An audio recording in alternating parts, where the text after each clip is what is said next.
Hey, what's going on, guys? George here today. I want to talk about the E3, the live events, the conferences that were happening all over last night. I didn't watch all of them because, they were on in Britain until about, I think the Sony conference started at something ridiculous like 2 a.m. in the morning.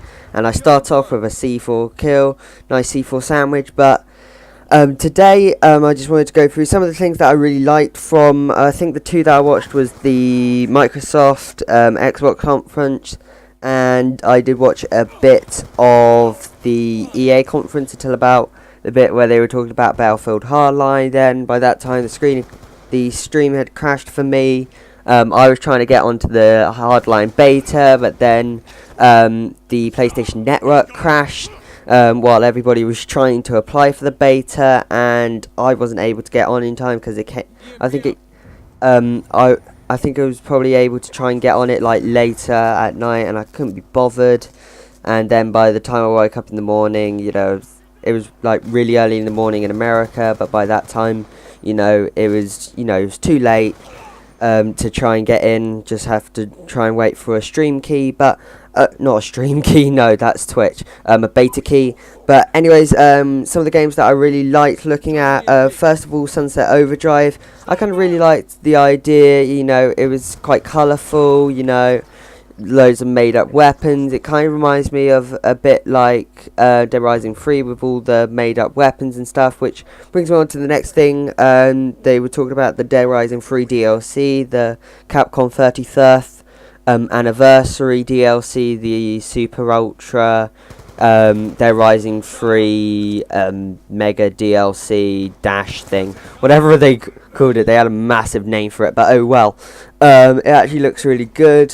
Some of the things that they've added, there's now a 4-player co-op. I think there was only a 2-player campaign. I remember seeing a load of people that were doing it, but yeah, that looks really good. Then the Halo Master Chief Collection, that just looks brilliant with the whole, it's going to be on Xbox One with all the better graphics than the Xbox 360 and the original Xbox, so I think it's going to look amazing. It's going to have all 4 Halos. Then I think it's done by Ridley Scott. I'm probably thinking of somebody else, but the live not animation, but the live thing that's been created, this Halo thing that's been created, that's going to come with it, and then the Halo 5 beta is going to be included in this disc. The disc from games 1 to 4 includes the campaign and the multiplayer, so you can start off with a bit of Halo 2 game mode, then go on to like Halo 4 game modes, stuff like that. But yep, and then there was Tom Clancy's The Division. I actually like some of the Tom Clancy games. I've been really into the Ghost Recon games at the moment, and The Division actually looks really good. These are just some of the games that are like you wish that you had an Xbox for, but then again, you can say the same about like a PlayStation. There's quite a few games that you wish that you had a PlayStation for. Then there was Crackdown. They're redoing the original Crackdown, even though they've only had like 2 Crackdown games. But yep, I think that's gonna look amazing on the new gen consoles, the Xbox One.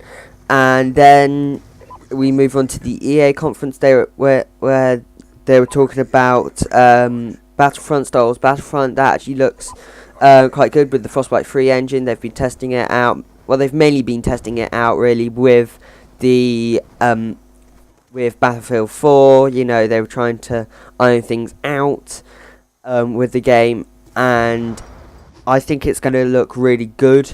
The game, I don't know how it's going to play out. I didn't really play any of the old Battlefront games, the original ones, but I think it's going to look really good. It's made by DICE, which are brilliant with multiplayer games, so I'm thinking this is going to be a brilliant game. Then Mass Effect was hinted a bit, so I'm hoping that that will be coming out in the next year or two. I know there's loads of Mass Effect fans, around that really wanted Mass Effect 4.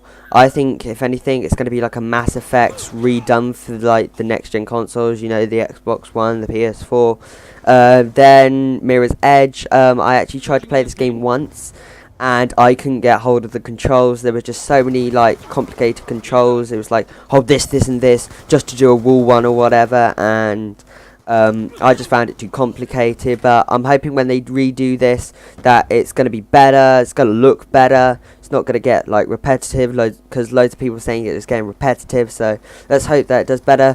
Then some of the sports games, you know, Madden, FIFA, PGA.